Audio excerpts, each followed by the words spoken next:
পঞ্চগড়ে রয়েছে মৃদু বাতাস, হিমেল হাওয়ায় বিপাকে নিম্ন আয়ের মানুষ। বিস্তারিত জানাতে সরাসরি যুক্ত হচ্ছেন পঞ্চগড়ের রাশেদুজ্জামান বাবু।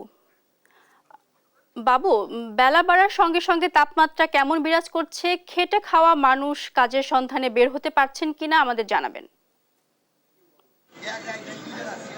মার্জানা, শুভ সকাল আপনাকে। আসলে আপনি জানেন যে দেশের সর্বোত্তরের জেলা কিন্তু পঞ্চগড়কে কিন্তু হিমালয় কন্যা বলা হয়, কারণ হিমালয় থেকে হিম বাতাস প্রতিদিনই কিন্তু পঞ্চগড় জেলার উপর দিয়ে প্রবাহিত হয়, যেই কারণে কিন্তু কনকনে ঠান্ডা হিমেল বাতাস এটি কিন্তু অব্যাহত রয়েছে। আজকে সকালে যদি 6টায় তেঁতুলিয়া আবহাওয়া অফিসের রেকর্ড করা হয়েছে 9.8 ডিগ্রি সেলসিয়াস, যেটি মৃদু শৈত্যপ্রবাহ বলে।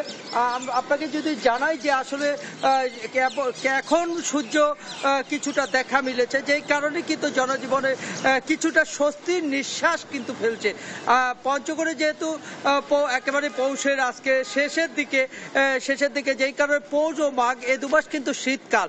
এই সাধারণত অন্যান্য জেলা থেকে এই জেলায় কিন্তু আসলে শীতের তীব্রতা এই দুমাস কিন্তু বেশি থাকে।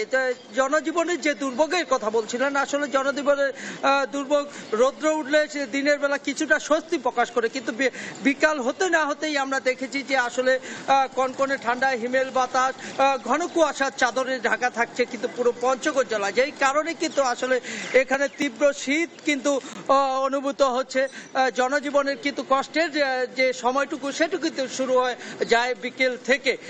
আমরা যদি বলি যে পঞ্চগড়ের অধিকাংশ মানুষ কিন্তু কৃষিকাজের উপর নির্ভরশীল, যারা কৃষিকাজ করে জীবিকা নির্বাহ করে, অনেকেই আবার কিন্তু আসলে শ্রম বিক্রি করে জীবিকা নির্বাহ করে।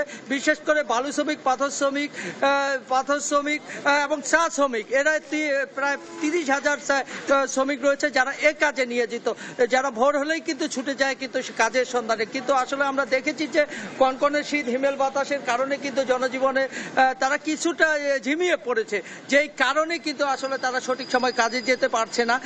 কাজে না যেতে পারলে তাদের যে দৈনন্দিন যে কষ্ট সেটি কিন্তু আসলে অনেকাংশে বেড়ে যায়। এর পাশাপাশি যদি আমি বলি অটো, সিএনজি, ভ্যান চালক, এগুলোরও কিন্তু আসলে জনজীবনে অনেকটা কষ্ট শুরু হয়ে গেছে। যেহেতু পৌষ মাসটা কেউ কোনো রকম ভাবে কেটেই গেল, কিন্তু মাঘের শীতে বাঘ কাঁপে এরকম একটি প্রবাদ আছে। এই প্রবাদের মধ্যে থেকে কিন্তু পঞ্চগড়ের যে তীব্র শীত সেটি কিন্তু অলরেডি অনুভূত হতে চলেছে। আজকে থেকে কিন্তু আসলে মৃদু শৈত্যপ্রবাহ। আমরা আবহাওয়া অফিসের সাথে কথা বলেছিলাম, আবহাওয়া অফিসের ভারপ্রাপ্ত কর্মকর্তা জিতেন্দ্রনাথ আমাকে যেমনটি জানিয়েছে যে আসলে পঞ্চগড়ে অর্থাৎ রংপুর বিভাগে কিন্তু আসলে গুড়ি গুড়ি বৃষ্টি হওয়ার সম্ভাবনা রয়েছে এই সপ্তাহ জুড়ে, যেই কারণে কিন্তু আসলে শীতের তীব্রতা। আমরা কথা বলবো একজন, আপনার কাছে জানতে চাই যে পঞ্চগড়ের শীত কেমন? না, পঞ্চগড়ের শীত তো প্রচন্ড মনে হচ্ছে তীব্র অনুভূত হচ্ছে, এবং স্বাভাবিক জনজীবন কিন্তু এখানে ব্যাহত হচ্ছে। বিশেষ করে শ্রমজীবী মানুষ যারা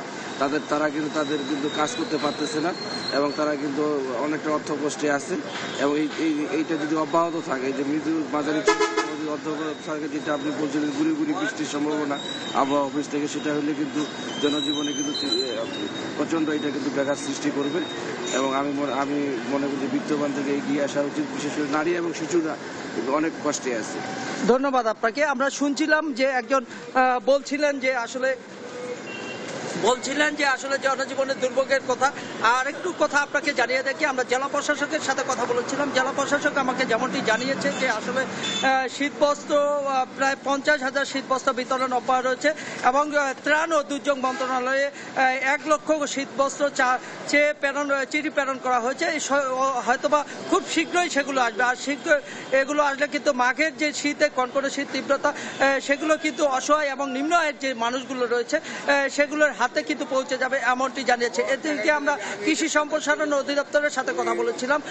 কৃষি সম্প্রসারণের উপপরিচালক আমাকে যেমনটি জানিয়েছে, যেহেতু ঘন কুয়াশার খুব কম, তীব্র শীত পড়ছে না, যেই কারণেই কিন্তু আসলে আমরা দেখছি যে আসলে শাকসবজি থেকে আলু এবং বীজতলা তেমন কোনো এখন পর্যন্ত ক্ষতি হয়নি। তবে যদি তীব্র শীত হয়ে থাকে তাহলে শীতে বীজতলা এবং আলুর ক্ষতি হবে, এমনটি বলেছে কৃষি সম্প্রসারণ অধিদপ্তর। এই ছিল পঞ্চগড় থেকে আমার কাছে সর্বশেষ সংবাদ। মার্জানা। বাবু, আপনাকে ধন্যবাদ। দর্শক, শীতের আরো তীব্রতা জানতে আমরা যুক্ত হব আমাদের সহকর্মী ঠাকুরগাঁও সহকর্মী শাকিল আহমেদের সাথে। শাকিল, সেখানে আসলে শীতের তীব্রতা কেমন আমাদের জানাবেন। ধন্যবাদ। একটু জানতে চাই যে আজকে পৌষ মাসের শেষ দিন, তো এই দিনে আমরা লক্ষ্য করছি যে ঠাকুরগাঁও শহর ঘন কুয়াশায় ঢাকা পড়েছে, চারপাশ ঘন কুয়াশায় আচ্ছন্ন হয়ে আছে এবং আমরা লক্ষ্য করেছি যে ঘন কুয়াশার পাশাপাশি হিমেল হাওয়া যাচ্ছে। তো এই ঘন কুয়াশা এবং হিমেল হাওয়ার কারণে এখানকে সব থেকে কষ্টে রয়েছে ছিন্নমূলের মানুষেরা। আমরা দেখেছি যারা দিনমজুর রয়েছেন তারা খুব কষ্টে আছেন এবং আমরা ঠাকুরগাঁওয়ের হাসপাতালগুলো যেগুলো রয়েছে এগুলোতে খোঁজ নিয়েছি। এই শীত বাড়ার কারণে এবং ঠান্ডা বাড়ার কারণে এখানে সব থেকে শীতজনিত রোগে আক্রান্ত হচ্ছেন শিশু এবং বৃদ্ধরা। ঠাকুরগাঁও কোনো আবহাওয়া অফিস নেই, তবে এখানকার কৃষি সম্প্রসারণ অধিদপ্তর থেকে প্রতিদিনই এখানে আবহাওয়ার কত ডিগ্রি সেলসিয়াস সেটি তাপমাত্রা নিয়ন্ত্রণ করা হয়। সেই হিসেব অনুযায়ী যে আজকে ঠাকুরগাঁয়ে সকাল 6টার দিকে তাপমাত্রা রেকর্ড করা হয়েছে 10.25 ডিগ্রি সেলসিয়াস। তো আমাদের সঙ্গে রয়েছেন একজন সবজি বিক্রেতা, একটু জানবো যে এই কেমন ঠান্ডা লাগছে আপনাদের, তো আপনাদের আয় রোজগারে কোনো ধরনের ঘাটতি হচ্ছে কিনা? প্রচুর ঠান্ডা ভাই, প্রচুর ঠান্ডার কারণে লোকজন বাইরে হয় না। ব্যবসা বাণিজ্যের অবস্থা খুব খারাপ অবস্থা। লোকজনই নাই শহরে, আর বেচবো কার কাছে? সরকারের থেকে তো কোনো অনুদানও কিছু পাই না, কিছু যে পাবো সেটাও পাই না। এখন কি করবেন, ওইভাবেই কষ্ট করে চলতেছি আর কি। যে যেমনটি জানছি, ঠাকুরগাঁয়ের জেলা প্রশাসক যিনি রয়েছেন তার সঙ্গে কথা বলেছি। তারা চেষ্টা করছেন যে ঠাকুরগাঁও যারা অসহায় এবং দরিদ্র মানুষরা রয়েছেন তাদেরকে সর্বোচ্চ সহযোগিতা করার জন্য আর্থিকভাবে এবং শীত বস্ত্র দিয়ে। তো এই ছিল ঠাকুরগাঁও থেকে শীতের সর্বশেষ অবস্থা। শাকিল, আপনাকে ধন্যবাদ। দর্শক, ঠাকুরগাঁয়ের শীতের সার্বিক পরিস্থিতি জানাচ্ছিলেন আমাদের সহকর্মী শাকিল আহমেদ।